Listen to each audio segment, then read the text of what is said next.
Hello,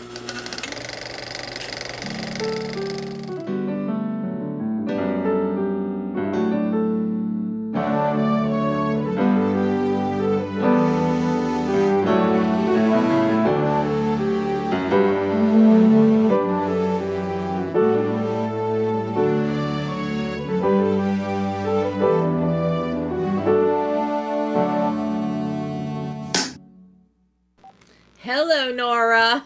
Hi, Debbie. How are you? I'm fine. But I have to say, I'm so thrilled I get to speak with you. We sat down for the Breadwinner Yeah. when that came out during the Animationist film. And I was so in love with what you did with that film. To see what you now do with My Father's Dragon, I'm in absolute heaven. Oh, wow. Oh, that's very kind of you to say, Debbie. Thank you. I was a huge fan of the book series growing up. Right. So I remember the stories distinctly. And I have to say, having Meg do the screenplay adaptation of the book was a perfect choice.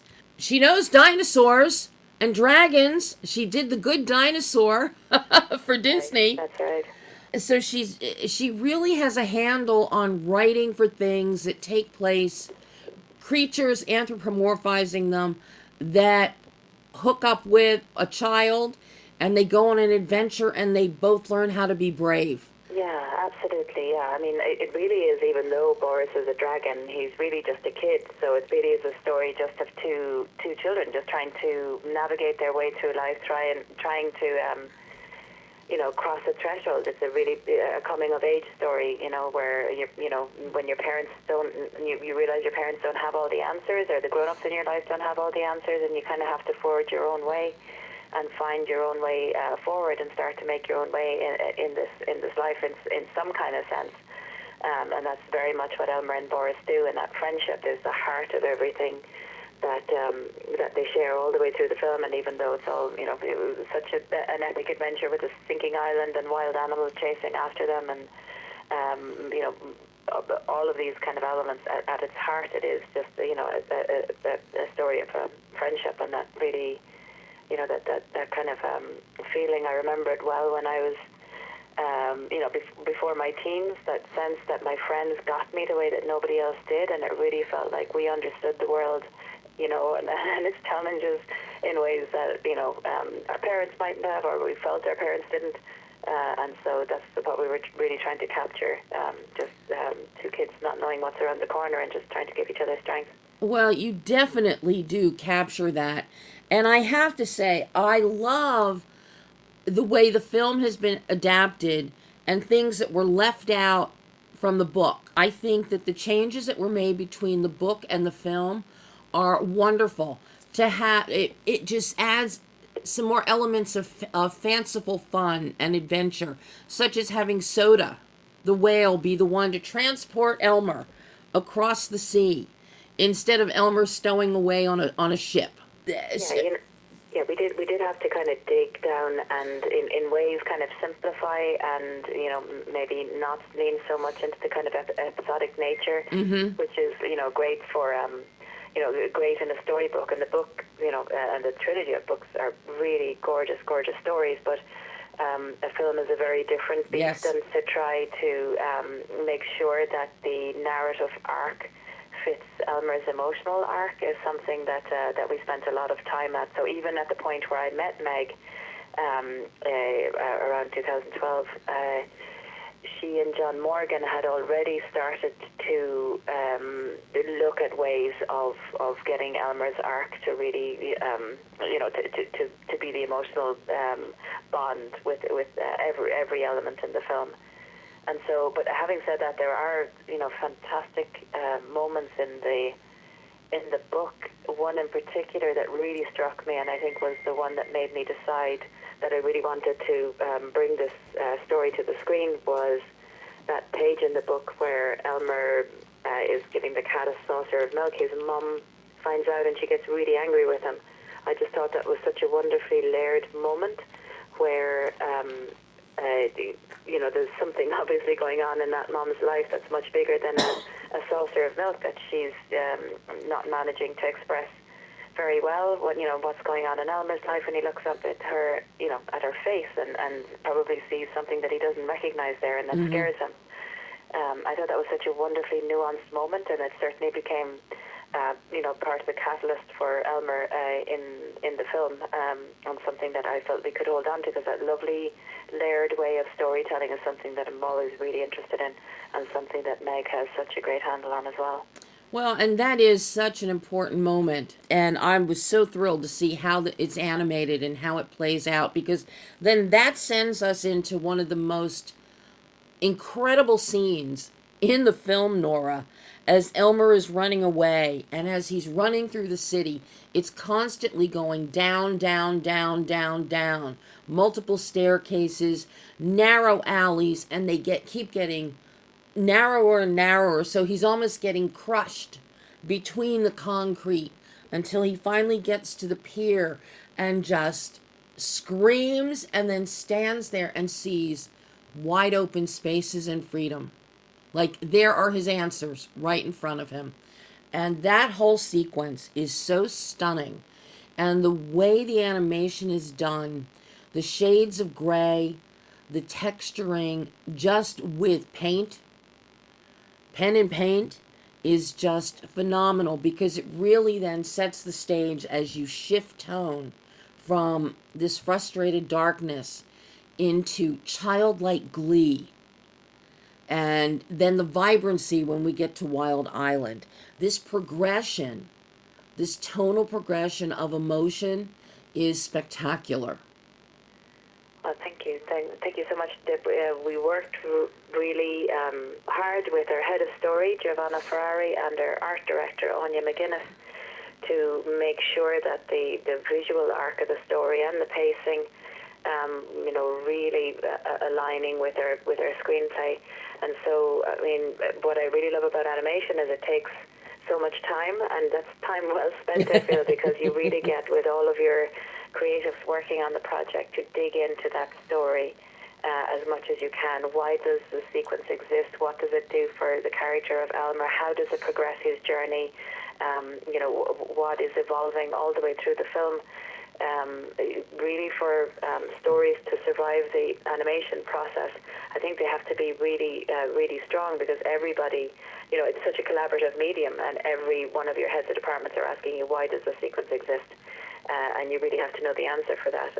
And so working with somebody like Meg, who really knows story, backwards and forwards, and with our creative team, like I said, our art director, Anya, did a magnificent job making sure that the color scheme and the design of either Wild Island or the kind of oppression or of Nevergreen, that there were things that really you could feel them, that it felt really immersive. And so, I was really privileged to work with such an amazing team. This entire film is immersive, and what I really appreciate is that you went with the hand-drawn 2D look, and the lines are very clean. The animated lines are very clean. They're very unfettered. You layer color and lines on Wild Island, so it looks, in many of the wide shots of the island, number one, it looks like a globe, like of the earth, and very metaphoric. But it's like all the pictures we see of the East Coast in the United States in fall, as the leaves are changing colors, and the color just radiates through the color wheel so exquisitely. But it's the clean lines of this. Nothing, you're not going for jagged edges on leaves or naturalism. This is the fanciful way that a 10-year-old would be drawing a lot of these pictures, of these images. And then to give Elmer a slight touch of anime with his eyes, that wide-eyed wonder, I think was brilliant. Just brilliant. Thank you. We really wanted to make sure that Elmer was really expressive. And because he's in ways, he becomes a bit of a closed-off character, right? So as Boris tries to probe and ask him questions about his life, and that Elmer kind of closes off a little bit in order to be able to kind of take control and lead them through the island and try and navigate for both of them. And so we wanted to make sure that his face could kind of express to the audience what he's thinking without him necessarily, saying anything to anyone. And so I love when we can pull our audience in that way, so that they, understand things about the main character that maybe other characters in the film don't. It really helps. I think that wonderful kind of a feeling of immersion when you're really taken with the story and you really feel that you understand what's going on with the characters. And so, yeah, that was quite deliberate, and we came away from the book design for that kind of element a little bit differently than. Say, for example, with Boris, we stuck a little closer to his design in the book, whereas with Elmer, we pulled away a little bit more, just to give him a bit more kind of that universal way in for the audience. And so so that was what we did with Elmer. On the film. So we also looked at not just the inspiration from the book itself, but we also looked at children's drawings. So I have two boys. I asked them to draw some of the characters from the film. One of our production designers, Rosa Ballester Cabo, also asked her daughter to draw from the film. And so we started to get this idea of what it is like to look at a story like My Father's Dragon through the eyes of a child, and they just had such wonderful imaginations. They would do things like draw the characters, the tiger's head, really large, or they would, if they were drawing the island and painting the island, they would, they wouldn't make the ground brown or the grass green. They would just really the sense of imagination that they possessed was just so amazing that we really took that as inspiration and tried to imagine the entire island as though we were children, like Elmer. It looks like through the child's eye is how the wild island is. And I fell in love with that. And what I think a lot of people don't realize is that all of these, the trilogy, the Father's Dragon trilogy, that came before. That was the groundwork for Maurice Sendak and Where the Wild Things Are. And there again, the clean lines, the straight lines, the color, things through a child's imagination. And to see the pages come to life here and also with Wild Things, it's so wonderful because it reminds us watching it, it taps into the child in each of us. The imagination that's still there, buried so deep. Yeah, early on in this process, I went for a walk with my two boys, and they were with a group of friends, and we were just walking in the forest, and I was walking behind them and kind of eavesdropping on their conversation and that. And, they were doing things like they just pick up a stick and kind of carry it along, a big stick that was almost as big as they were. And then one of them said to the other, "Watch out, for the black hole that's there on the path." And then all of them stepped around this imaginary black hole. And it really struck me how they just wander in and out of each other's imaginations, and taking them absolutely seriously. And it's just part of the play, and I'd kind of forgotten that, like as a child, it was something I very much did, but I had to kind of remember it. It's a different way of thinking. And so that's the kind of, the sensibility that we put through this entire film is just that sense of play, that sense of imagination, using your imagination to push you forward, to challenge yourself and to explore. So yeah, we had such great fun on this film, just exploring our own imaginations as storytellers and then connecting with the audience in that way too. Did you by any chance look at Masami Hata's 1997 adaptation? I did, yes, I did early on, yeah, just to look at the pacing of it and that. I managed to, because to track down a DVD, I think back in 2012. So yes, but again, for us, what we wanted to do, rather than following the pacing of the book, was just to really dig into that friendship between Elmer and Boris. Meg, knew from the very start that we needed to spend a lot of time with that friendship. Once, getting to that friendship as quickly as possible, and then exploring it really fully was something that we absolutely wanted to do. And Wild Island itself, because it there's just such potential on that island for. It's a character in and of itself, Yes. In the film, and the idea of it sinking is something that Meg and John Morgan, her writing partner from early on, wanted to get in there because it really expressed how Elmer is feeling about his life. It's just such a wonderful metaphor for him. We spoke with a child psychologist early on as well, who just talked about how when children are faced with change, and change that they feel that they have no control over, how it literally feels that their sense of safety kind of leaves them. And so that's what we wanted to do with this film. You definitely captured that, because not only are we focusing on the friendship aspect between Elmer and Boris, and Boris also, he's despair and he doesn't know what's going to happen to him. Elmer doesn't know what's going to happen to him. But the bravery that we see, and this whole idea of a child thinking they have to shoulder the responsibility for what's going on around them, that speaks so loudly, Nora.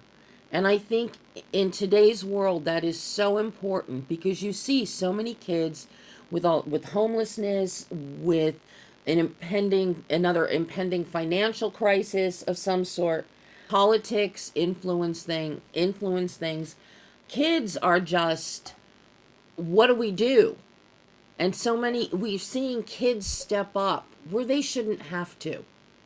Yes, absolutely. But I remember it even from my own childhood, kind of wondering about how much money my parents had and did they have enough, and